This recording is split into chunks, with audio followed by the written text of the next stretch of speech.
Welcome. I'd like to thank you for attending one of the first webinars in a series on translating genes to health. This will be a new meeting series that will highlight work going on from a number of our ACMG committees, and we're so pleased with the timeliness of today's topic. This is sponsored by the ACMG Advocacy and Government Affairs Committee, and it will be an update on the regulation of LDTs with considerations mostly around FDA, especially with the recent ruling and the Ballot Act, as well as CLIA Modernization and more. Quickly, I want to introduce our speakers as well as make sure you're aware of any disclosures. So I'm Sarah South. I am a member of the ACMG Board of Directors, and my disclosure is that I am employed by Quest Diagnostics, which develops LDTs, as well as has a number of FDA products that we offer through our laboratories. We will also hear from Michelle McClure, who is our ACMG Director of Public Policy, who has no disclosures for this topic, as well as Marco Leung, who is the chair of the ACMG Advocacy and Government Affairs Committee, also with no disclosures. A recording of this webinar will be made available in the ACMG Genetics Academy, which you can find at acmg.net. And educational credits are not offered for this webinar. I also want to make sure you're all aware that we will be saving time at the end of this presentation for Q&A. And to submit a question, please use the Q&A feature that you see at the bottom of your screen. Please do not use the chat function for Q&A. Please use the chat function if you're experiencing any technical issues. But for any questions that you may have, please type that into the Q&A function.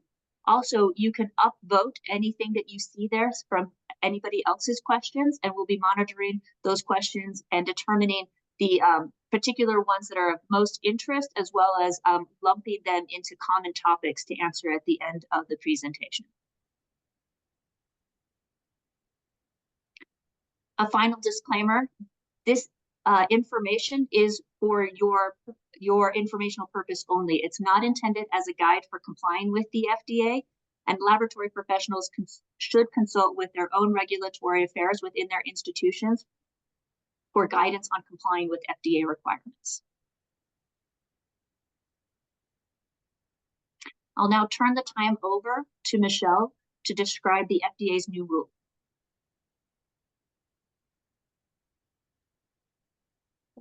Thank you, Sarah.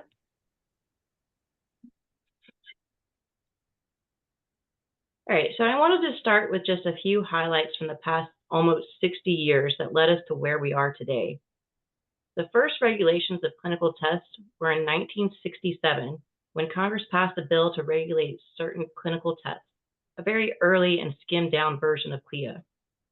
It was 9 years later, in 1976, when Congress passed the Medical Device Amendment, which modified the Federal Food, Drugs, and Cosmetics Act, or FD&C Act, to give FDA the authority to regulate medical devices, which included in vitro diagnostics, or IVDs. At this time, there was no indication that Congress intended this legislation to apply to LDT services. In fact, in 1988, Congress recognized the need to improve oversight of clinical testing and passed a more comprehensive set of laws, which is the CLIA regulations that we are still operating under today. From what I've found so far, it appears that it wasn't until sometime in the 90s that there was any mention of the medical device amendments possibly including LDTs. And this is when the FDA started saying that they had always had the authority to regulate LDTs, but had just been using enforcement discretion for them, although there had never been any guidance or written policy stating such. So let's fast forward to 2014, when FDA released 2 draft guidance documents describing how they would begin enforcing medical device regulations on LDTs. In response to widespread opposition, the FDA eventually withdrew those guidance documents a few years later and stated that they would leave it to Congress to address LDT regulation through legislation. And then in the following years, we saw several different versions of legislative proposals. And it was in 2022 that there was a version of the Ballot Act that was the first one we saw that had a real chance of passing. But when it became clear that the Ballot Act might not pass, FDA officials started saying that if Congress couldn't pass the Ballot Act, then they would just have to regulate medical device LDTs as medical devices, and that no one was going to be happy with that. And that's exactly what FDA did with their new rule that was recently finalized. So ACMG has been engaged with this issue at every step of the way, including detailed comments in response to those 2014 draft guidances, lots of engagement with Congress on the various versions of legislation that we've seen, significant engagement on the Ballot Act, including getting members to engage with Hill meetings and participate in grassroots letter campaigns. We did Hill briefings, and then numerous letters, emails, and meetings with members of Congress. We also engaged heavily with the FDA on their proposed rule. In addition to our detailed response to the FDA about the proposed rule, we engaged heavily with Congress, looking to them for help.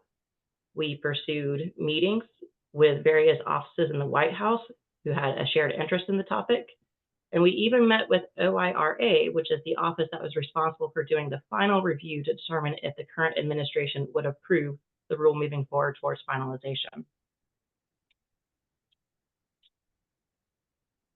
So the final rule is actually very simple in terms of the actual regulatory language changes. The rule modifies existing medical device regulations by 10 words to state that in vitro diagnostics, or IVDs, are devices under the FD&C Act, including when the manufacturer of these products is a laboratory. The remainder of the rule explains the phased approach to enforcing regulations, the enforcement discretions that FDA will continue, and responses to public comments on the proposed rule. So it's important to keep in mind that with this change, the FDA's use of the term manufacturer now includes laboratories, and references to IVDs and even devices often will include LDTs. So since FDA says that they always had the authority to regulate LDTs and had just been using enforcement discretion, they refer to their phased enforcement approach as a phase out of the current enforcement discretion. So this is set to begin on May 6, 2025, with full enforcement of regulations by May 6, 2028. So the first stage, beginning May 6, 2025, will include medical device reporting, or MDR, requirements, correction and removal reporting, and complaint file requirements. And we'll go through some more details about what all these include in the following slides. Stage 2, beginning May 6, 2026, includes all requirements not covered during the other stages of the phase-out policy, including registration, listing, labeling, and investigational use requirements. And then for stage 3, by May 6, 2027, this will include compliance with quality systems requirements. And then FDA notes that they also are going to expect laboratories to retain manufacturing records that they may have already have or may create for certain tests that are made available prior to stage 3 of the phase-out policy. So this is something that we expect FDA is going to have to provide more information to us in the future to clarify what exactly they're going to be looking for there. In stage 4, beginning November 6, 2027, this will be the first of pre-market review requirements. And so this will be pre-market review requirements for high-risk tests or high-risk IVDs that are offered as LDTs. And then stage 5 begins May 6, 2028, and this will be pre-market review requirements for moderate and low-risk IVDs. But for both of these, FDA notes that if the pre-market submission has been received by the beginning of the stage, the date when the enforcement is going to begin, then they will continue to exercise enforcement discretion for the pendency of that test review. So essentially, if you submitted your application by the state, then you can continue offering your test while FDA performs its review.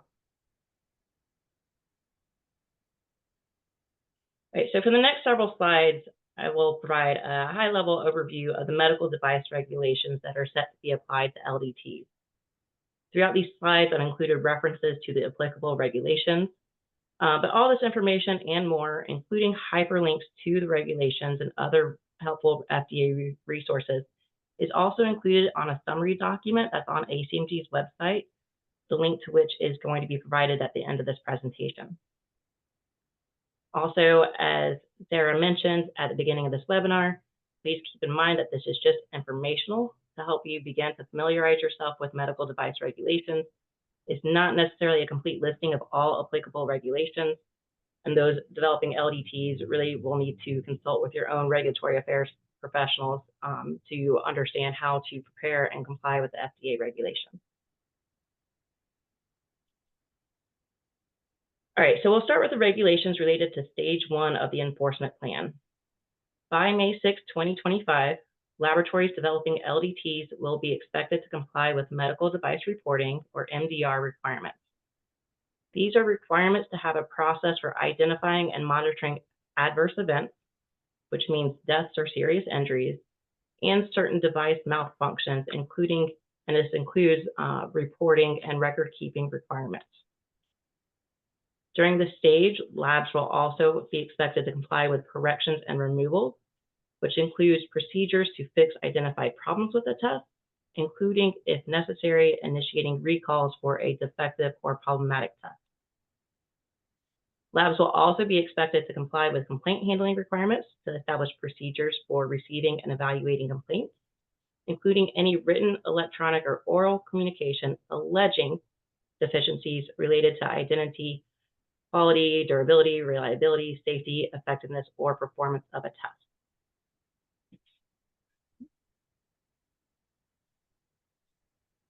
So for stage 2, labs will be expected to comply with stage 2 by May 6, 2026. This includes requirements for every establishment to register with FDA, which includes an annual fee per establishment, and requirements to list all tests being offered and certain information about those tests. Labs will also have to comply with labeling requirements. This includes labels, meaning the physical labels on the test packaging. And I will note that many of these requirements do not translate well to LDTs, which are not packaged and distributed. So this is one area that we expect FDA will have to provide additional guidance for.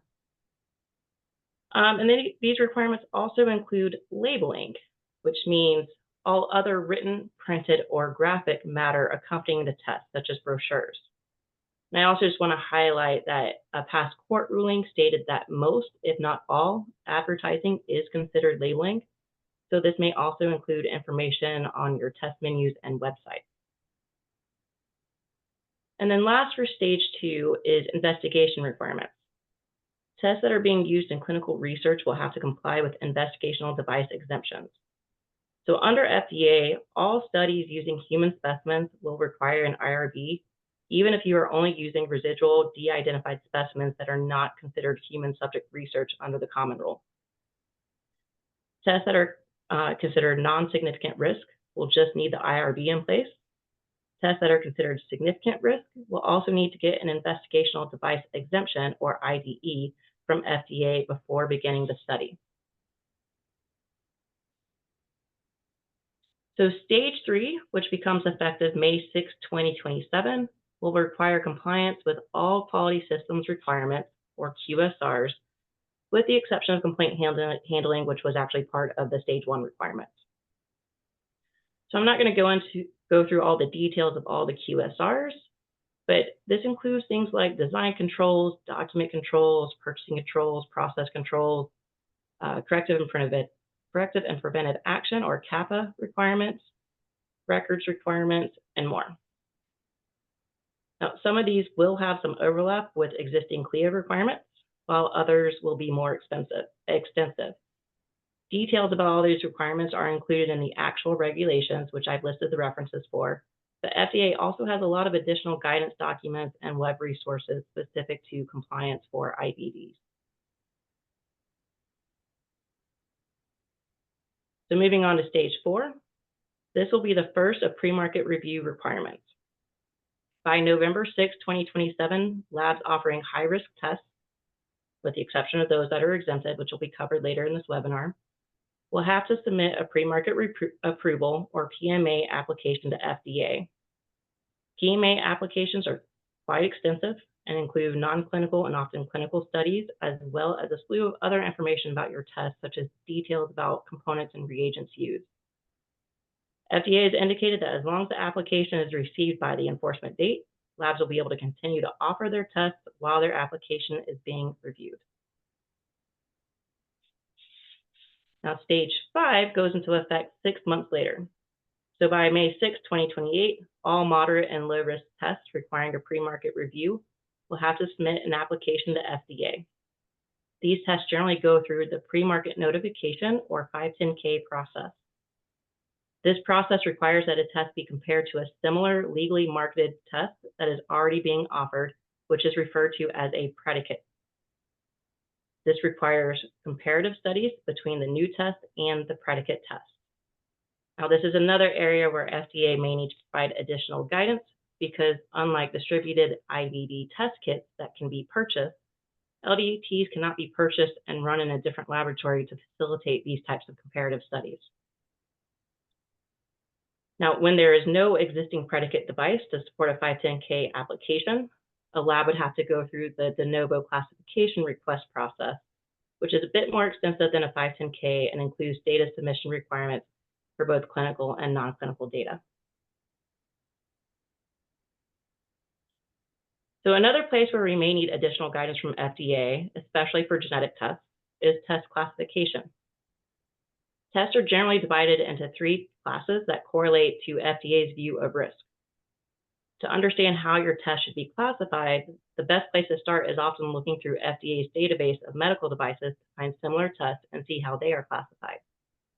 However, most genetic tests are currently offered as LDTs, so this may not be as helpful for labs offering genetic tests because there may not be a similar test in the database yet. Thus, we expect that we'll probably need additional guidance from FDA on this. And then lastly, I wanted to highlight some of the fees associated with FDA submissions. As I mentioned earlier, there's an annual registration fee per establishment, and in 2024, this was $7,653. There are also user fees associated with each application, so these are per test. I've listed the most common types of applications that you will likely encounter here, but be aware that there are other types of applications and fees that are not listed here.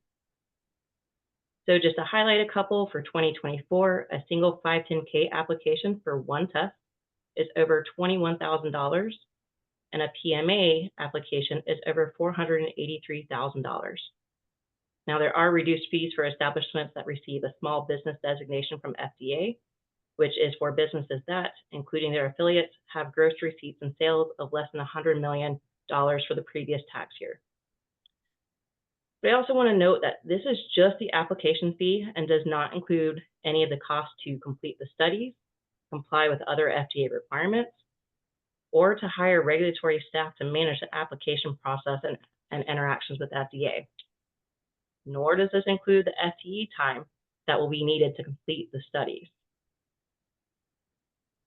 So with that, I'm now going to pass things over to Dr. Marco Leung to share some details about the enforcement discretions that FDA has included in the final rule. Hello, everyone. My name is Marco Leung. I'll be talking about the exemption to these FDA regulations on LDT. Next slide, please.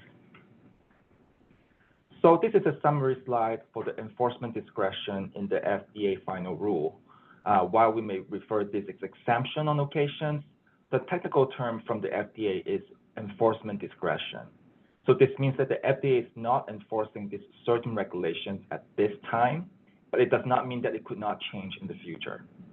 And just because the test is exempted, there are certain regulations and certain requirements that the labs would have to comply.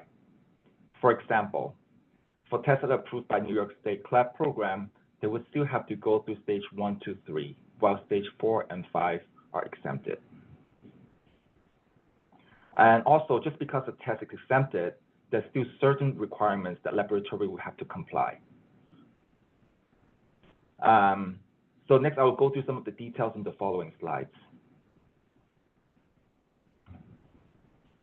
One of the exemptions for LDTs are the LDTs that are approved by the New York State Department of Health Clinical Laboratory Evaluation Program, the New York State CLIA. For laboratories that are located in the New York State, and also laboratories that are conducting clinical and forensic testing on specimens originating in the New York State, regardless of location, they must hold a New York State Department of Health Department of Health clinical laboratory permit. For the tests that are approved by CLIA, they are exempt from pre-market review.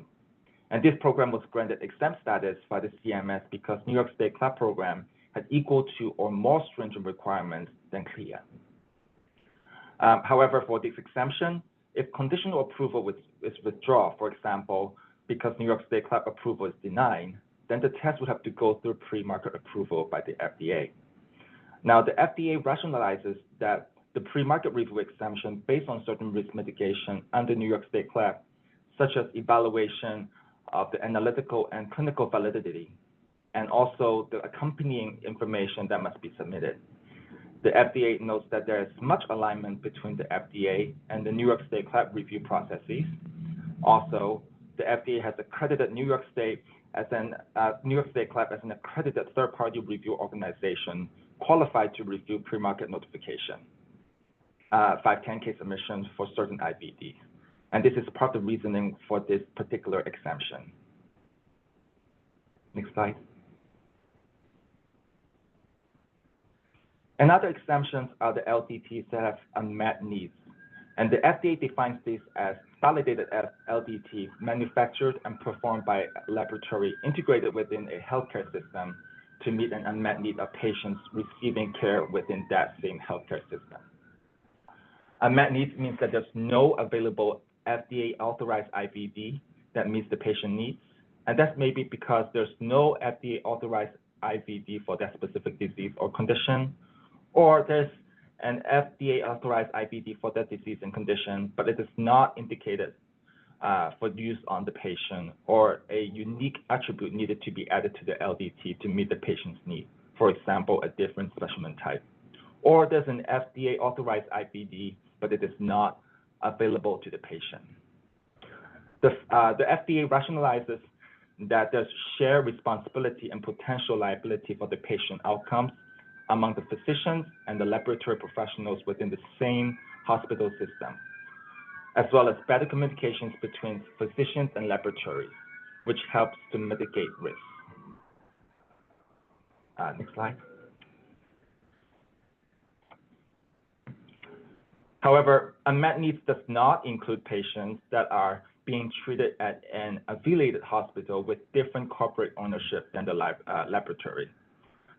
Unmet need does not apply when there is an available FDA authorized IVD that sufficiently meets the needs of the patient. For example, potential improvement in performance to an FDA authorized IVD does not fall into this category. If an LDT is developed to meet an unmet need, but then the FDA subsequently approved an IVD that meets the same patient need, the laboratory would no longer be able to use their LDT under this exemption. The lab would either have to submit their LDT to the FDA for approval, or they have to use an approved IVD. There are also other regulations such as MDR, correction removal reporting, complaint files, registration and listing, and labeling will still need to be enforced. And this also includes records requirements. Next. Another exemptions are the currently marketed IVDs offered as LDT that were first marketed prior to May 6, 2024, which was the date of the issuance of the final rule. And these are so-called quote-unquote grandfathering. However, the FDA does not use this specific term. There are also other regulations similar as previous slide that would still be enforced. Next slide. However, for the LDT that were grandfathered after May 6, the following modification would trigger full compliance, and they include changes to the indication for use, for example, specimen type, intended patient population, changes to the operating principle of the test, for example, changes to the critical reaction components, inclusion of significantly different technology of the test, for example, inclusion of AI or machine learning algorithm, changing from targeted sequencing to whole genome sequencing, changing from manual to automated procedures, and also the modifications that would adversely change the performance or safety specifications. So we think that this exemption would likely disincentivize improvement and innovations of the labs. Next slide. Also, another exemption is the modification to legally marketed IVDs. No pre-market review requirements for the changes to another manufacturer's legally marketed test if certain criteria are met. They include laboratory that's certified by CLIA. The original test is legally marketed following the 510(k) clearance or de novo authorizations. The lab complies with design control and other QSRs. The modification does not significantly affect the safety and the effectiveness of the test. And also, the modification does not constitute a major change to intended use. And the modified test is only used in the laboratory that made the modification. Of note, in the second bullet, this does not apply to high-risk tests that were approved under pre-market approval. We also want to let you know that this information is not listed under the enforcement discretion section of the final rule. Instead, this information is listed in the 5.C.4, which explains the stages of the phase-out policy. The FDA would likely need to provide further guidance on this, such as what would constitute a major change of an intended use. Next slide. Another exemption is the RBC antigen, and they refer to the non-molecular anti-serum LDT for rare red blood cells antigens when such tests are manufactured and performed by blood establishments, including transfusion services and also immunohepatology laboratories. And when there are no alternative IVD available to meet the patient's needs for a compatible blood transfusion. And it does not apply to the molecular test for genotyping RBC antigens. And according to the FDA, the molecular RBC typing is a relatively new and complex technique for the detection for RBC antigens compared to the serologic test. So they have a greater concern of the risk of errors for molecular tests. Next slide.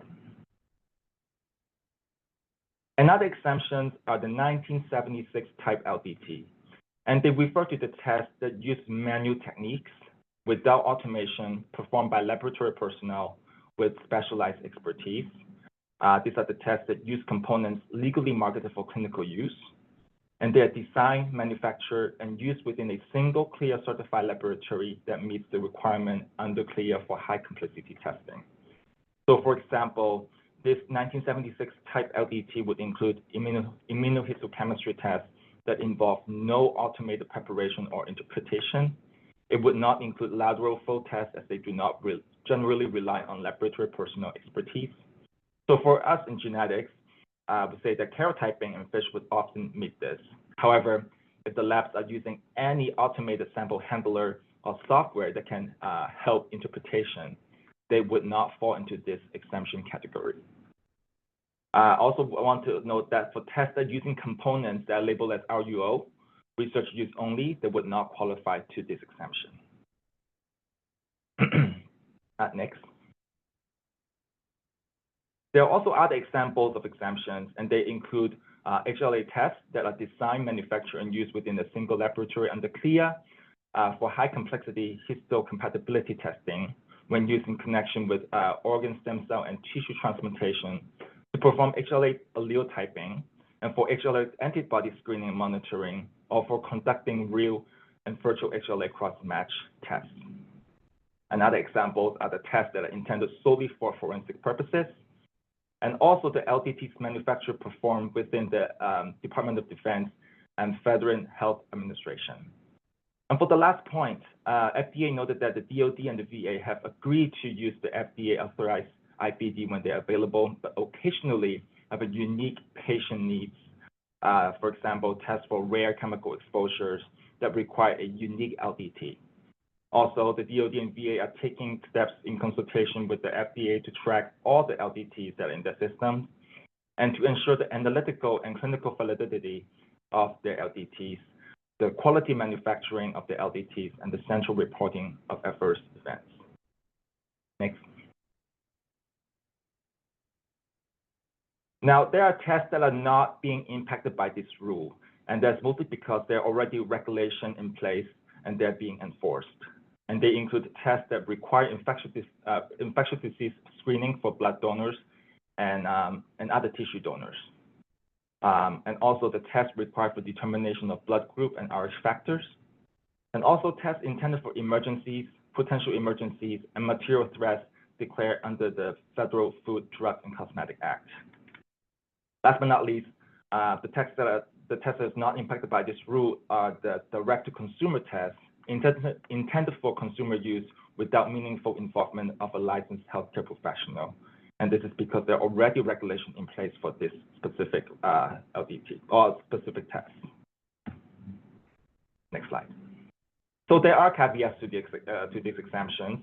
The FDA could change the enforcement discretion policy at any time without going through further rulemaking process. And FDA notes that it retains the discretion to pursue enforcement action at any time against any violative IVD when appropriate, regardless of whether they fall under an exempt category. Now I would pass it on to Dr. Sarah South.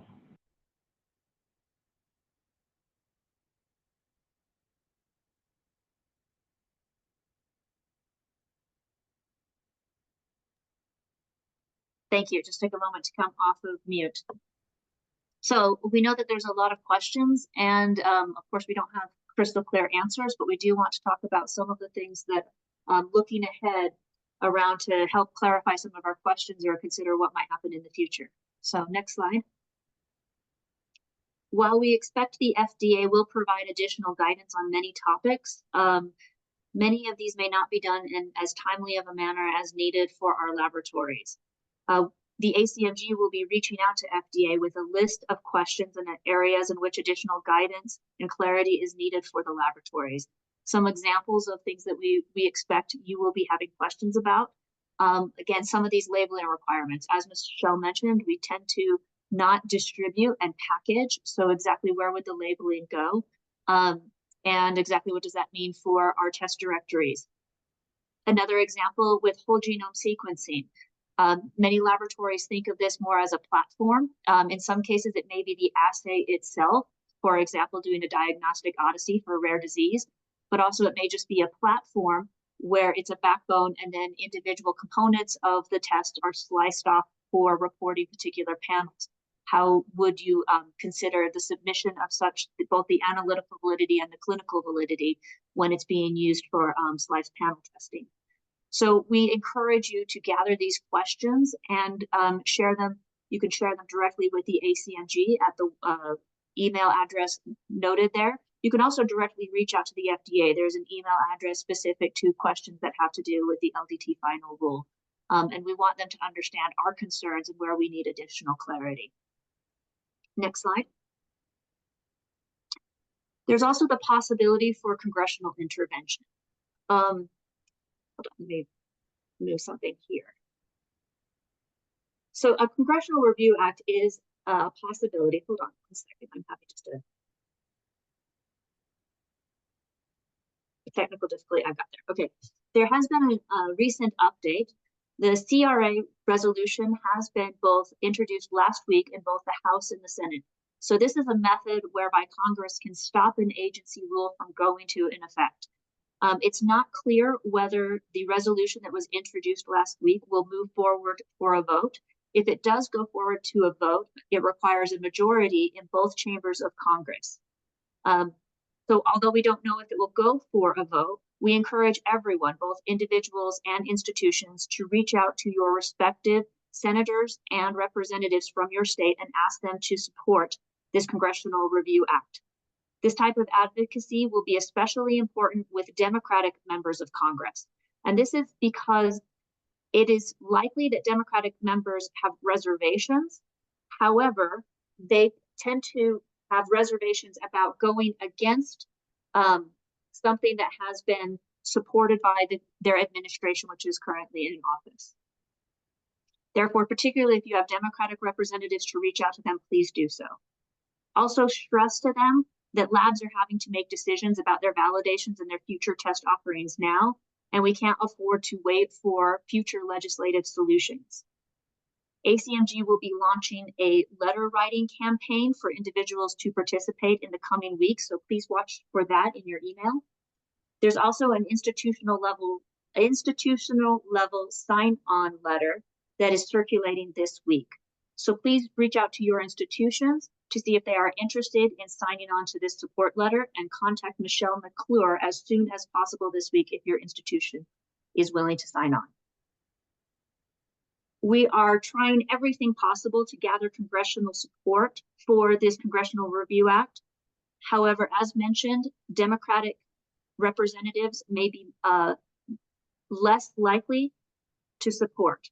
This is the optics of opposing an agency rule that's already approved by your administration. So again, reach out to them specifically. There's also the possibility that appropriations restrictions may further delay implementation. However, this may also not be successful due to a lack of bipartisan support for restricting fundancies of agencies like FDA. Next slide. As mentioned, there's also the possibility of congressional intervention at a legislation level. It's often been discussed that the oversight of laboratory developed tests belongs to the CMS and therefore is already covered by CLIA. There have been proposed legislation such as the VALID Act. Something like it may be reintroduced. However, right now it's been introduced into the House, but there's no Senate companion to date, and there's no Republican lead in the Senate to sponsor such an initiative. So we may see something there, but it's not clear. There is a proposal for CLIA modernization that has been submitted as far as through AMP and supported by ACMG and others. We are currently looking for lead sponsors to introduce this. This would be a request to modify CLIA regulations and make it clear that LDTs are clinical procedures that would be regulated by CLIA and not FDA. Again, we do not have any sponsors for this legislation.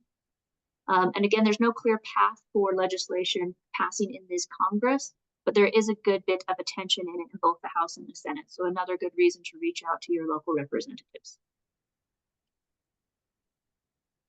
Next slide. There's also the possibility of legal challenges.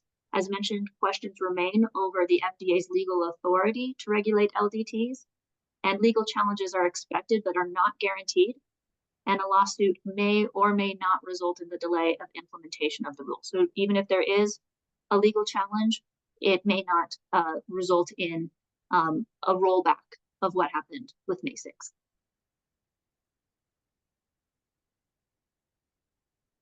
Next slide.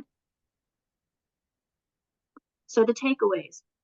ACMG will continue to provide resources to help members understand the new rule and medical device regulations, but we cannot serve as a regulatory affairs resource or advisor for labs.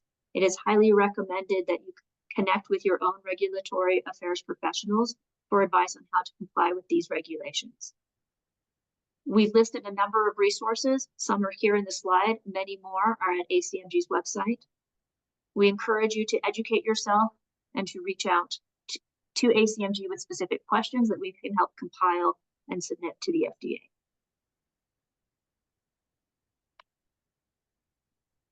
Next slide. Again, there's the email address for any particular questions that you have related to this. We also encourage you to share your stories of how the FDA is impacting your lab's testing offerings.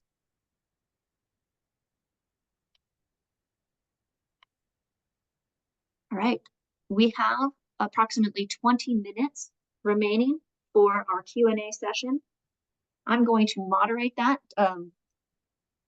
And while I was speaking, I wasn't able to look to see what the most recent ones, but I noted a few that I'll get started with, and then I'll go back and check for the more recent questions. But let's start with a number of questions having to do with New York State resources. Michelle, do you want to speak on this, or Marco wants to speak on this? I think there were more than one question related to, does New York State really have the capacity for this, and what do we predict may happen? Sure, I can start with that. So we have heard lots of questions about, there's this expectation that there's going to be a flood of applications to New York State because that's going to be seen as a cheaper pathway than going through FDA. We have not heard from New York State yet on how they intend to handle this. It is something that's been discussed among ACMG and some of our colleagues at other organizations recently that probably one of the things that we need to do soon is reach out to New York State and see if they are planning on putting in place some additional restrictions on who can apply, or what they might be thinking about doing to manage a potential influx of applications that they would receive. We've also had a couple questions kind of coming back to this 1976 type test. So I don't know if we want to scroll back to that slide. That's probably a useful one to throw up really quickly. But some of these questions have to do with, let's say that you fit most of the criteria, but one of the criteria in here is the use of components legally marketed for clinical use. What if there's no option for using components that are marketed for clinical use? Would that then make you no longer a 1976 type test? Yes, based off of the information that's been provided by FDA so far, they have said that if it uses any components that are labeled as research use only, then it would not meet this exception. So they would have to go through the normal application process.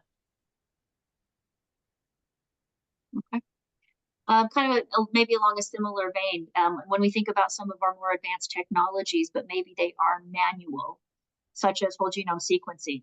And I'm actually not entirely sure that you could buy clinically used components for a test like that. Let's pretend that you could. Do we see something like whole genome sequencing as being potentially a 1976 type LDT? I can go ahead and answer that question.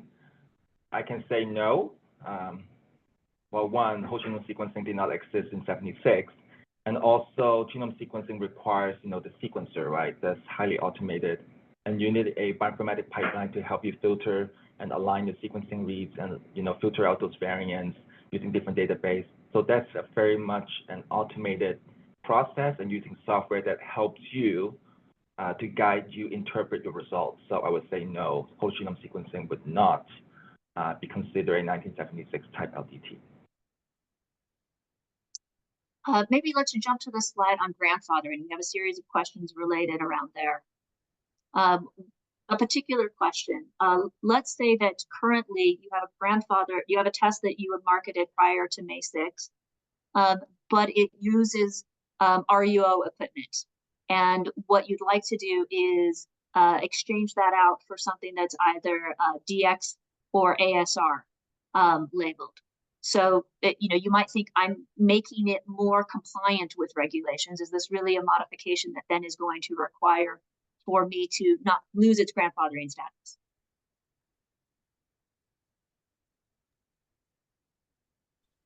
Yeah, so as far as the reference to the research use only, research use only components is not something that's necessarily called out specifically related to this particular enforcement discretion. But as far as changing one of those out for something similar, that's something that we probably don't really know just yet.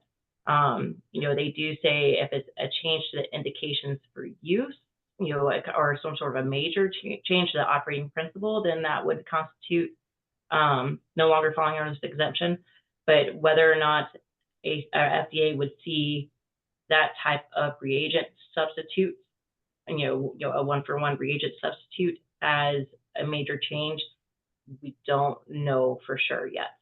That's something that we would probably want to see additional information or clarity from FDA about this.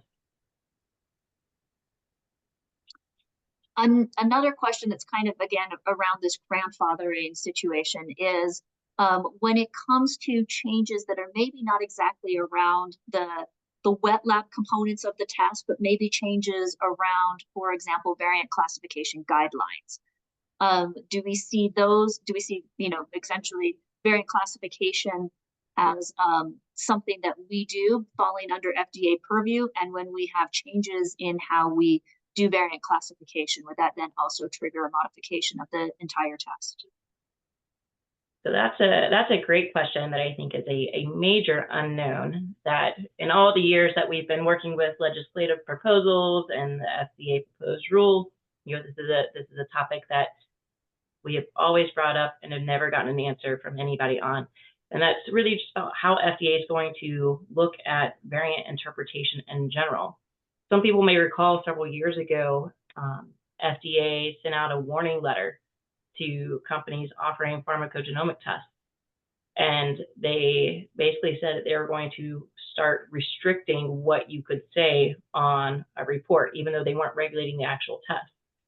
And that caused a lot of problems because they basically said that you couldn't put certain information about the interpretation and what it meant for use for the ordering healthcare professional. FDA quickly realized that there was a problem with what their initial policy, and they went back and revised that, and now have started working with CPIC and other groups to develop a comprehensive database of what the interpretations information that they think is accessible to put on a report for a pharmacogenomic test.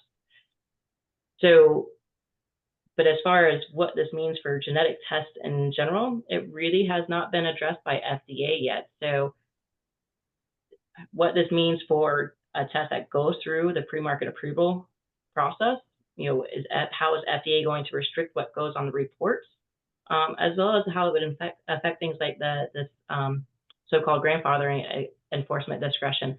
We really do not have that type of clarity from FDA to date.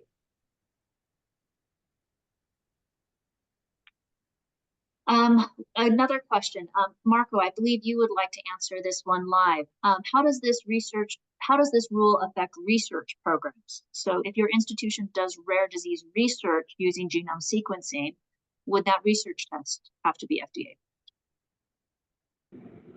Yeah, I can answer this one. I would say that for research, this rule would not apply because for research, assuming this is a research, your research result would not end up being in the patient's medical record.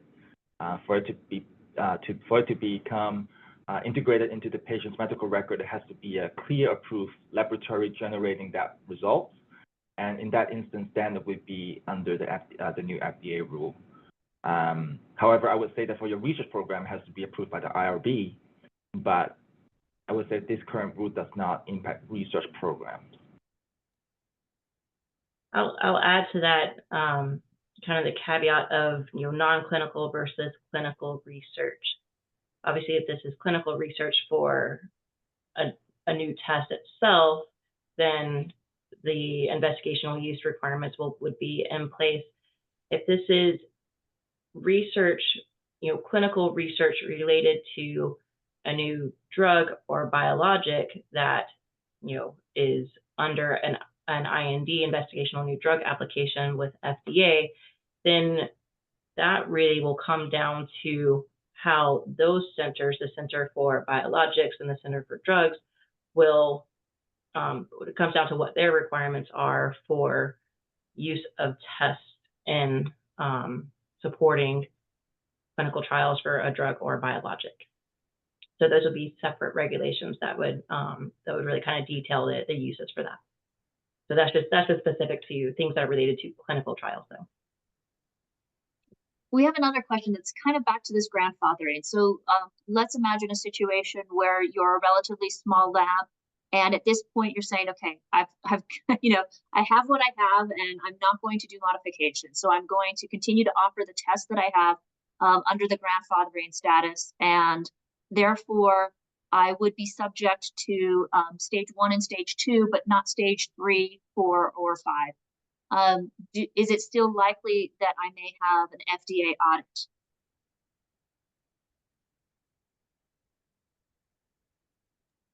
Sorry, what was the last part of that question?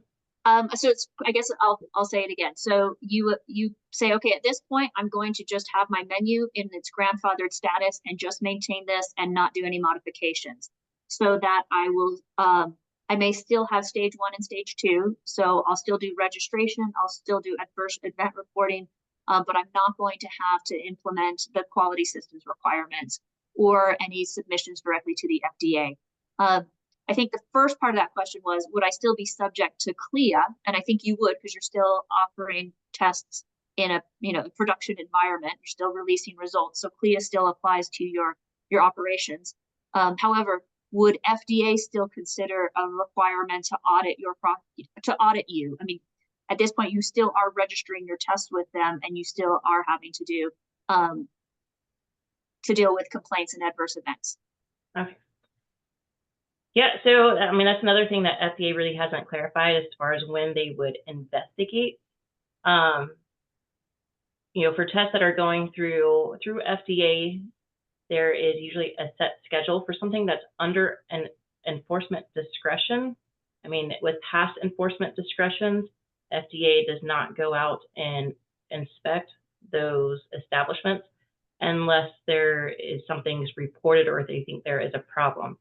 And so that is part of why they've got these the registration and listing and the MDR requirements and complaint file requirements in these stage 1s and 2s that are required, because FDA intends to use that to try to keep an eye out for where there might be a concern. And if they think there is a problem, then they would be likely to come out and do an inspection. So inspections may not be something that would happen on a regular basis for tests that are under an enforcement discretion, but they could happen if FDA feels that, based off the reporting information, that there is a problem that they should investigate. We have a couple questions around the unmet needs. So maybe if we could jump to the slide that describes unmet need. All right, so a question here. If a reference lab has an approved LDT, so they have something that is FDA approved, is everyone obliged to send it to that laboratory rather than provide an in-house LDT that maybe either have a better turnaround time or lower costs? Yeah, so I know I'm saying this a lot, that, you know, places where we need additional clarity from FDA, but this is another one of those. You know, if a reference laboratory offers the test and you are able to use that test, then based off of my reading of the FDA rule, you would be expected to use that. But what if that reference laboratory only serves certain areas or certain labs, and so that test isn't, it's on the market, but it's considered legally marketed, but it's not actually available to you? Does that then trigger this unmet need enforcement discretion?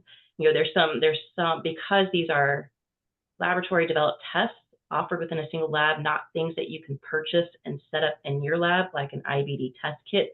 You know, there's some of these types of enforcement discretions and thinking of FDA that just don't necessarily translate well. And I think we're going to need additional clarity from FDA on what they really mean when they say that it's whether something is or is not available to the patient. I think another area in which there's questions is the distributed testing model. When you think about the entire test, is really because there are two different CLIA labs that are each performing their validated components.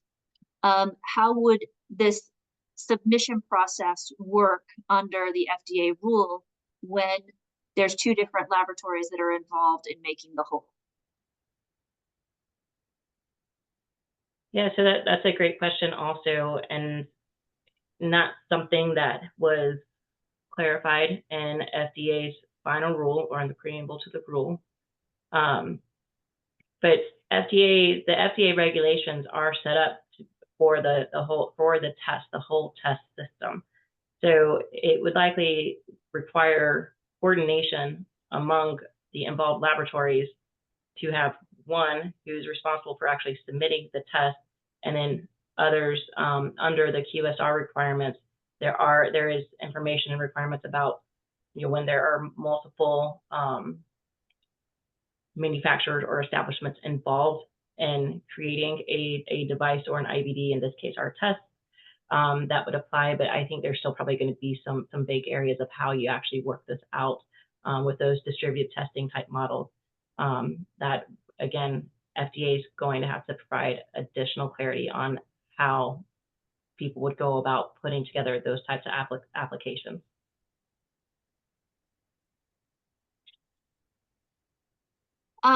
There's a couple questions that have to do with proposed costs. So in thinking of the, you know, if you need to take a test through this entire process, any comments that we want to make on some of the estimated costs?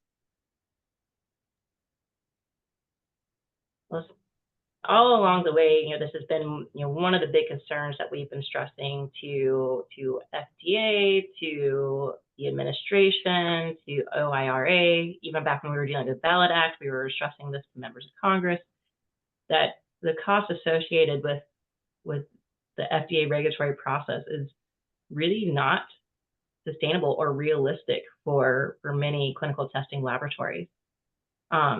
And FDA's own regulatory impact analysis, they estimated that the cost to submit a single PMA application, including all the studies and other requirements they have to deal with for a single lab, could cost upwards of $4 million, which is about what the average revenue is reported as being for many labs.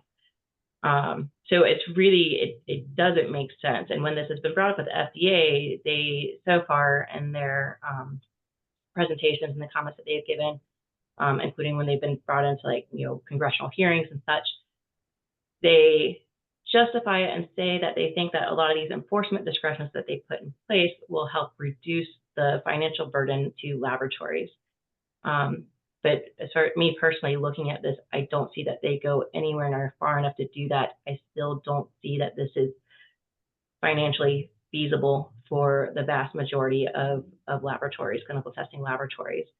And so that is a big thing that we are stressing to Congress also. And, for anyone whose institution is willing to reach out to Congress, that's an important thing to stress, is that this is not realistic. Give them real examples of what this is going to do to your lab, how it's going to affect your lab operations, your test offerings, what that means for patient access to the test that you offer. And that's also a big thing that we're using to help try to stress to members, to try to get support the Congressional Review Act resolutions that Sarah mentioned. We know there's a lot of hesitancy among Democratic offices, especially, to support something like that when it's under an administration that's the same political party. It's a political optics issue. However, a lot of these Democratic members are very opposed and concerned about this FDA rule. So we need to stress these pain points and the seriousness of it to them as much as possible, so that we can hopefully get at least a handful of them to get on board and vote in support of in favor of these resolutions, because that would be sort of the quickest way that we could put a stop to this rule moving forward. All these other potential interventions that Sarah mentioned are, if they were successful, they would take more time. So, stressing these types of pain points to Congress is extremely important right now. We're almost at time. I wanted to emphasize again that this has been recorded and it will be made live along with the slides at the ACMG Genetics Academy. So you can come back and view this content, as well as make sure that you have access to the advocacy resources that are available here. Also, as we mentioned, a letter writing campaign, keep watch for that. Michelle, there was a specific question about whether or not we can help provide some verbiage that could be used when people are reaching out to their senators and representatives concerning the Congressional Review Act. Yes, absolutely. So for institutions who are interested in reaching out to Congress, please feel free to connect your government relations professionals at your institution with ACMG. We're happy to work with them and help. As far as individuals reaching out, we are going to probably next week or sometime in the very near future, we'll be launching a letter writing campaign that will have a lot of that language in there that can help you. And again, if you have just additional specific questions, again, always feel free to reach out to ACMG. We've got our generic advocacy email address listed here, but I know many people have my direct email as well. It's also, members can access my email on the website. I check both these emails, so whichever one you want to use, please feel free to use them. And I also just want to emphasize, please feel free to share your stories about how this impacts your labs with us, as we like to be able to use these types of stories when we are reaching out to members of Congress as well. We are at time, so again, I apologize we weren't able to get to everybody's questions, but we have them logged, and as mentioned, we are trying to generate understanding of what your questions are too, so that we can reach out to the FDA with the information that we need clarified.